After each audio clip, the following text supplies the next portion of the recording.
लोकी episode 1। Episode की शुरुआत में हमें न्यूयॉर्क के 2012 का समय दिखाया जाता है, जो कि एवेंजर्स एंड गेम का था, जहां एवेंजर्स लोकी को पकड़कर लिफ्ट से ले जा रहे होते हैं, पर क्योंकि हल्क काफी बड़ा था तो वो लिफ्ट में नहीं आ पाता, जिससे उसे सीढ़ियों से नीचे जाना पड़ता है। इधर जब टोनी टेज़रेक्ट का ब्रीफ केस लेकर वहाँ से निकलने की कोशिश कर रहा होता है, तभी हल्क सीढ़ियों से नीचे आ जाता है। इसका धक्का लगने से वो ब्रीफ केस टोनी के हाथ से छूट जाता है और इस कारण से टेज़रेक्ट लोकी के पास पहुँच जाता है और लोकी तुरंत समय न गवाते हुए टेज़रेक्ट की मदद से वहाँ से निकल जाता है। अगले सीन में हम देखते हैं कि लोकी मंगोलिया के रेगिस्तान में गिरता है, जहाँ पर कुछ लोग उसके पास आते हैं। इन्हें देखने के बाद लोकी एक बड़े से पत्थर पर खड़ा हो जाता है और उन लोगों से कहता है कि हमारा नाम लोकी है और हम यहाँ एसगार्ड से एक नेक इरादे से आए हैं। तभी वहाँ अनजान दरवाजे से आते हुए कुछ सिपाही दिखाई देते हैं, जिनमें से एक कहती है कि समय रेखा में फिर से छेड़छाड़ की गई है और हमें विद्रोही की पहचान हो गई है। वो लोकी से कहती है कि हम टाइम वेरिएंस अथॉरिटी से हैं, तुम्हें समय रेखा में छेड़छाड़ करने के जुर्म में गिरफ्तार किया जाता है। लोकी की इस बात को सीरियस न लेने पर वो लोकी को एक जोरदार पंच मारती है और उसके गले में एक अजीब सा पट्टा डाल के अपने सिपाहियों को कहती है कि टाइमलाइन को फिर से रिसेट कर दो। इसके बाद वो लोकी को लेकर उसी दरवाजे से वापस आ जाते हैं, जहाँ पहुंचकर लोकी भागने की कोशिश करता है, लेकिन कमांडर एक डिवाइस की हेल्प से उसे रिसेट कर देती है। इससे वो वापस वहीं पर आ जाता है जहाँ से भागता है। कमांडर वहाँ काम करने वाले एम्प्लॉय को टेज़रेक्ट देकर कहती है कि सबूत के तौर पर इसे नोट कर लो। इसके बाद उसे एक लिफ्ट जैसे कमरे में डाल दिया जाता है, जहाँ एक रोबो उसके कपड़े चेंज कर देता है। इसके बाद लोकी को नीचे शिफ्ट कर दिया जाता है, जहाँ उसे एक एम्प्लॉय कुछ पेपर देता है और कहता है कि तुमने जो भी अभी तक बोला है उस पर साइन करो। पहले तो लोकी वहाँ पर कुछ बातें करने की कोशिश करता है, पर जैसे उसकी पेपर्स की संख्या बढ़ने लगती है वो बिना कुछ बोले चुपचाप उन पेपर्स पर साइन कर देता है। फिर उसे एक और जगह शिफ्ट किया जाता है, जहाँ पर उसके इंसान होने की जाँच की जाती है। इसके बाद उसे एक बड़े सी हॉल में भेजा जाता है, जहाँ पर लोकी को टिकट लेने के लिए कहा जाता है। इस पर लोकी कहता है कि हम तो यहाँ 2 ही लोग हैं, टिकट लेने की क्या जरूरत है, पर वहाँ मौजूद गार्ड उसके जोर देने पर वो टिकट ले लेता है। इसके बाद वहाँ पर उस जगह के इंट्रो के लिए एक वीडियो चलाई जाती है, जिसमें ये बताया जाता है कि बहुत समय पहले ब्रह्मांड में अनेक समय रेखाएं थी, जिसकी वजह से ब्रह्मांड में काफी लड़ाई झगड़े और समस्याएं हो रही थी, और इस विनाश को रोकने के लिए 3 समय रक्षकों ने सारी समय रेखाओं को मिलाकर एक शाश्वत समय रेखा का निर्माण किया। और जब कोई आपके जैसा वेरिएंट जो समय रेखा का पालन नहीं करता और शॉर्टकट लेने की कोशिश करता है, इससे बहुत सारी समय रेखाएं हो जाती हैं। लेकिन इससे परेशान होने की कोई जरूरत नहीं है, क्योंकि ऐसे विद्रोहियों को पकड़ने के लिए हमारे समय रक्षकों ने TVA का निर्माण किया है, जो उन विद्रोहियों को पकड़कर उस टाइमलाइन में सेट करते हैं और फिर उन पर मुकदमा चलाया जाता है। और लोकी को यहाँ ये भी पता चलता है कि उसके ऊपर अब मुकदमा होने वाला है। इसके बाद हमें फ्रांस में 1549 का समय दिखाया जाता है, जहाँ पर TVA की कुछ सिपाही मारे गए होते हैं। इसका इन्वेस्टिगेशन TVA का एक एजेंट कर रहा होता है, जहाँ उसे पता चलता है कि ये इस हफ्ते का 6वां हमला है, और साथ ही ये भी पता चलता है कि हमला करने वाला सिपाहियों का रिसेट डिवाइस भी ले गया है। तभी उन्हें वहाँ पर एक छोटी बच्ची दिखाई देती है, जिससे एजेंट हमला करने वाले के बारे में पूछता है। हालांकि वो लड़की कुछ बोलती नहीं, पर वो एक तस्वीर की तरफ इशारा करती है जो कि शैतान की जैसी दिख रही थी। इसे देखकर वो एजेंट कहता है कि डरो मत, वो हमसे डरता है। इसके बाद एजेंट मोबियस को उस लड़की के पास से एक कैंडी मिलती है, जिसे वो अपने सिपाहियों को देकर कहता है कि पता लगाओ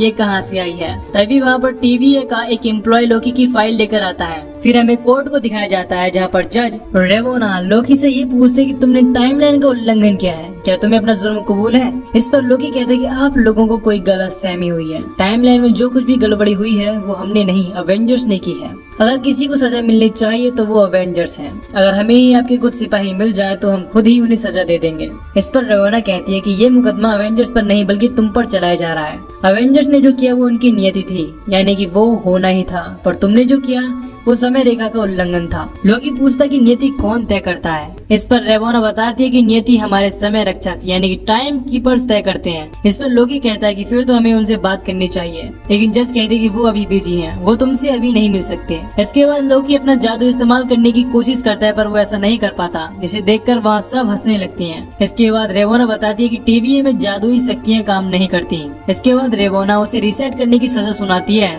इससे लोकी गुस्सा हो जाता है और कहता है कि तुम लोग 2 कौड़ी के सरकारी अफसर हमें सजा दोगे, तुम्हें हमारी शक्तियों का जरा भी अंदाजा नहीं है। तभी एजेंट मोबियस बोलता है कि मुझे इसकी काबिलियत का पता है, इस पर रेमोना कहती कि मोबियस, क्या तुम वही सोच रहे हो जो मैं सोच रही हूँ? अगर ऐसा सोच रहे हो तो ये बहुत घटिया आइडिया है। पर मोबियस उससे एक चांस देने के लिए कहता है और लोकी को वहाँ से रिसेट होने से बचा लेता है। इसके बाद वो उसे टाइम थिएटर में ले जाता है और कहता है कि मेरा नाम एजेंट मोबियस है और मुझे कुछ सवालों का जवाब चाहिए, और पूछता है कि तुम यहाँ से आजाद हो गए तो तुम क्या करोगे? इस पर लोकी जवाब देता है कि हमने जो शुरू किया उसे खत्म करेंगे। इस पर मोबियस उसका मतलब पूछता है तो वो बताता है कि वो मिडगार्ड यानी कि पृथ्वी पर राज करेगा। इसके बाद मोबियस कहता है उसके बाद क्या? खाया पिया और खत्म? क्या तुम्हारी बस इतनी ही जिंदगी है? इस पर लोकी कहता है कि नहीं, इसके बाद हम 9 रियासतों पर राज करेंगे। इस पर मोबियस उसे ताने मारता है और कहता है कि एक लोकी जो इतना कुछ कर सकता है वो सिर्फ राज क्यों करना चाहता है? लोकी कहता है कि नहीं, हम तो लोगों की परेशानियों को कम करना चाहते हैं। तो मोबियस कहता है कि तुम्हारे राज करने से लोगों की परेशानी कैसे दूर होंगी?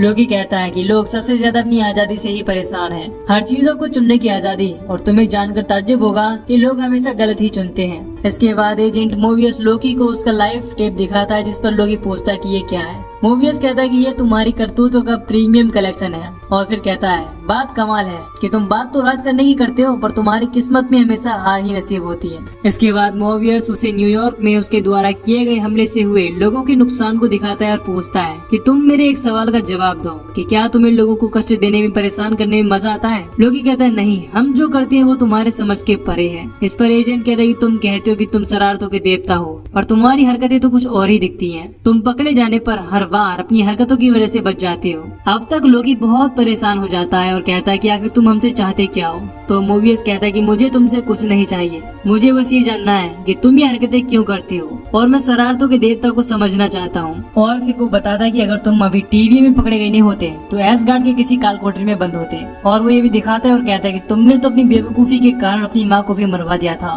फिर लोकी को उसकी माँ के मरने की सीन दिखाता है, जिसे देखकर लोकी को यकीन नहीं होता और कहता है कि ये सब झूठ है, तुम भविष्य कैसे दिखा सकती हो, ये तो हुआ ही नहीं है। इस पर एजेंट बताता है कि टाइम रक्षक यानी कि टाइम कीपर सबका भविष्य लिखते हैं, और ये टेप लोगों की पूरी लाइफ को दिखाता है। तभी एजेंट के पास कमांडर आती है और कहते हैं कि कुछ प्रॉब्लम हो गई है, मुझे तुमसे बात करनी है। एजेंट मोबियस लोकी को कहीं न जाने की हिदायत देकर वहाँ से चला जाता है। इसके बाद हम देखते हैं कि कमांडर लोकी को रिसेट करने के लिए कहती है। इस पर एजेंट मोबियस उसे ऐसा करने से मना कर देता है, और जब एजेंट मोबियस वापस अपने केबिन में आता है तो देखता है कि वो लोकी के गले में लगे डिवाइस का कंट्रोल रिमोट भूल गया था, जिससे वहाँ से लोकी गायब हो जाता है। इसके बाद लोकी उसी एम्प्लॉय के पास पहुँचता है जिसे कमांडर ने टेजरेक्ट रखने को दिया था, और उससे वो टेजरेक्ट वापस मांगता है और देखता है कि वहाँ पर ढेर सारी अनंत मणियाँ पड़ी हैं। वो उस एम्प्लॉय से पूछता है कि क्या ये अनंत मणियाँ हैं? तो वो बोलता है कि हाँ वही है, और बताता है कि ये तो यहाँ बहुत सारी पड़ी हुई हैं, हम इन्हें यहाँ पर पेपर वेट के लिए यूज करते हैं। इसके बाद लोकी को एहसास होता है कि टीवी सच में ब्रह्मांड की सबसे पावरफुल संस्था है। तभी कमांडर आकर लोकी पर अटैक करने की कोशिश करती है, लेकिन लोकी टेजरेक्ट लेकर यहाँ से फिर से गायब हो जाता है और फिर से टाइम थिएटर में पहुँच जाता है, जहाँ वो अपनी पूरी लाइफ को देखता है कि कैसे उसकी माँ मारी गई, जिसे देखकर वो बहुत दुखी होता है। फिर वो देखता है कि वो भी थैनोस के हाथों मारा जाता है। तभी वहाँ पर कमांडर पहुंच जाती हैं और लोकी को मारने की कोशिश करती हैं। तब लोकी उससे कहता है कि मेरे इरादे नेक थे, और उस पर अटैक करके टाइम बेल्ट उसके गले में डाल देता है। इसके बाद उसे काफी परेशान करता है, जिसके बाद जब एजेंट मोबियस वहाँ आता है तो लोकी उससे कहता है कि लोगों को मारने या उन्हें कष्ट पहुँचाने से मुझे कभी अच्छा नहीं लगा, लेकिन ऐसा करना मेरी मजबूरी है। इस पर एजेंट मोबियस पूछता है कि ये कैसी मजबूरी है? लोकी बोलता है कि मुझे अपनी कमजोरी छुपाने के लिए ऐसा करना पड़ता है। इसके बाद एजेंट मोबियस बोलता है कि मुझे तुम्हारी मदद चाहिए एक टाइम वेरिएंट को पकड़ने के लिए, और वो हमारे लोगों को मार रहा है और तुम उसे पकड़ने में हमारी मदद करोगे। इस पर लोकी कहता है कि तुम्हें मेरी ही मदद क्यों चाहिए? मोबियस बताता है कि वो वेरिएंट और कोई नहीं बल्कि तुम खुद ही हो। इसके बाद हमें सेलेना के 1858 का समय दिखाया जाता है, जहाँ पर time variance team time line को ठीक करने गई होती है, पर उनको कोई बुरी तरह चलाकर मार देता है और टाइम रिसेट डिवाइस ले लेता है, और यहीं पर यह एपिसोड खत्म हो जाता है। तो दोस्तों, अगर आपको ये एपिसोड पसंद आया तो वीडियो को लाइक जरूर करना और चैनल को सब्सक्राइब भी कर देना। बाकी मैं मिलूंगा आपसे न्यू वीडियो में। Till then take care, love you, bye bye.